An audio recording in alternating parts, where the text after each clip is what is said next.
మనసు విప్పి ఒక విషయం చెప్పనివ్వండి. యేసుక్రీస్తు మత మార్పిళ్ళు చేయడానికి ఈ భూమి మీదకి రాలేదు.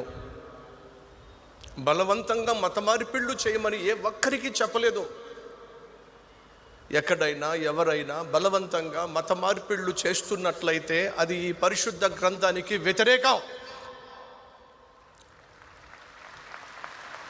ఎవరైనా ఎక్కడైనా బలవంతంగా క్రైస్తవ మతంలోనికి మనుషుల్ని, పేదవాళ్ళని లాక్కురావాలని ప్రయత్నం చేస్తే నా ప్రభువు ఒప్పుకోడు. అదే సమయంలో ఒక వాస్తవం చెప్పా కదా, నేను క్రైస్తవ కుటుంబంలో పుట్టినవాడిని కాదని చెప్పి. ఒక విషయం మీ అందరికీ చెప్తా. మన భారతదేశ ప్రజలు దైవభక్తి కలిగిన వాళ్ళు. ప్రపంచంలో ఉన్న దేశాలన్నిటికంటే ఎక్కువ దైవభక్తి కలిగిన దేశం మన భారతదేశం. ప్రపంచంలో ఉన్న కుటుంబ వ్యవస్థల అన్నిటికంటే బహు గొప్ప కుటుంబ వ్యవస్థ కలిగింది మన భారతదేశం. మన భారతదేశం యొక్క సంస్కృతి, మన భారతదేశం యొక్క వస్త్రధారణ, మన భారతదేశం యొక్క సాంప్రదాయం బహు అద్భుతమైంది. భారతదేశీయునిగా ఎక్కడికి వెళ్ళినా మన భారతదేశం గురించి గర్వంగా చెప్తా. ఎందుకంటే ఇది మన భారతదేశం కాబట్టి. ఎందుకు ఈ విషయం చెప్తున్నానంటే, మన భారతదేశంలో ఉన్న సాంప్రదాయం గొప్పది, భారతీయులకు ఉన్నటువంటి దైవ భక్తి గొప్పది, మన భారతదేశంలో ఉన్నటువంటి ప్రజలు కలిగి ఉన్న విశ్వాసం కూడా చాలా గొప్పది. వేల సంవత్సరాలుగా భారతదేశపు విశ్వాసము వేర్లూనిపోయింది. ఒక భారతదేశీయుణ్ణి బలవంతంగా మత మార్పిడి చేయడం ఎవరికైనా సాధ్యమా? ఇది నా ప్రశ్న. ఉచితంగా మందులు ఇచ్చేసి, ఒక పూట భోజనం పెట్టేసి, ఒక దుప్పటి ఇచ్చేసి మత మార్పిళ్ళు చేసేస్తున్నారు, మతంలోకి లాగేసుకుంటున్నారు అని చెప్పి దయచేసి మన భారతదేశీయుల్ని చునకన చేయకండి. మన భారతదేశీయులు వారు కలిగి ఉన్న నమ్మకం గుప్పెడు మెతుకుల కోసం అమ్ముకునేది కానే కాదు. పూట కూటి కోసం ఉన్న విశ్వాసాన్ని అమ్ముకునేటటువంటి ప్రజలు మన భారతదేశీయులు కాదు.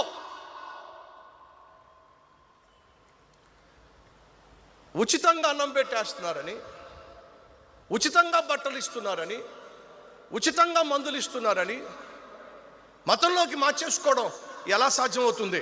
దయచేసి నా భారతదేశ ప్రజలను అంత చునకనగా చూడకండి. వాళ్ళంత సులభంగా వారు కలిగి ఉన్న విశ్వాసాన్ని విడిచిపెట్టే ప్రసక్తి లేనేలేదు.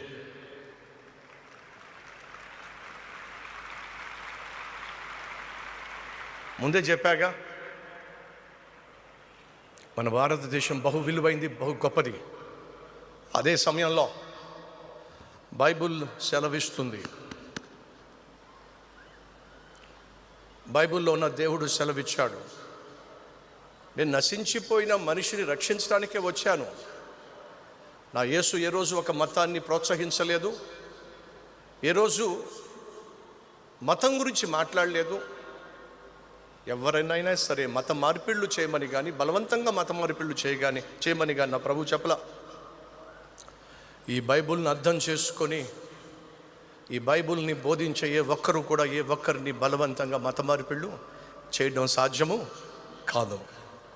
ఒకవేళ ఎవరైనా అమాయకులు పూట అన్నం పెట్టి, ఒక జత బట్టలు పెట్టి వాళ్ళ మతంలోనికి లాక్కోవాలని ప్రయత్నం చేస్తే పిచ్చి. మన భారతదేశంలో అందరూ కలిశారు అనుకోండి, ప్రతిరోజు ఫ్రీగా భోజనం పెట్టగలరు. అర్థమైందా? మన భారతదేశంలో అందరూ కలిశారు అనుకోండి, ప్రతి గ్రామానికి ఒక హాస్పిటల్ కట్టగలరు. మన భారతదేశంలో అందరూ కలిశారు అనుకోండి, ప్రతి పేదవానికి బట్టలు ఉచితంగా ఇవ్వగలరు. కాబట్టి ఒక్కరూ కూడా పరమతంలో ఉన్న వారిని వేరే మతంలోకి బలవంతంగానో, లేదా పేదవాడికి ఉన్నటువంటి కష్టాన్ని ఆసరా తీసుకొని తన మతంలోనికి మార్చుకోవడము మనిషిని సృష్టించిన దేవుడు ఇష్టపడడు.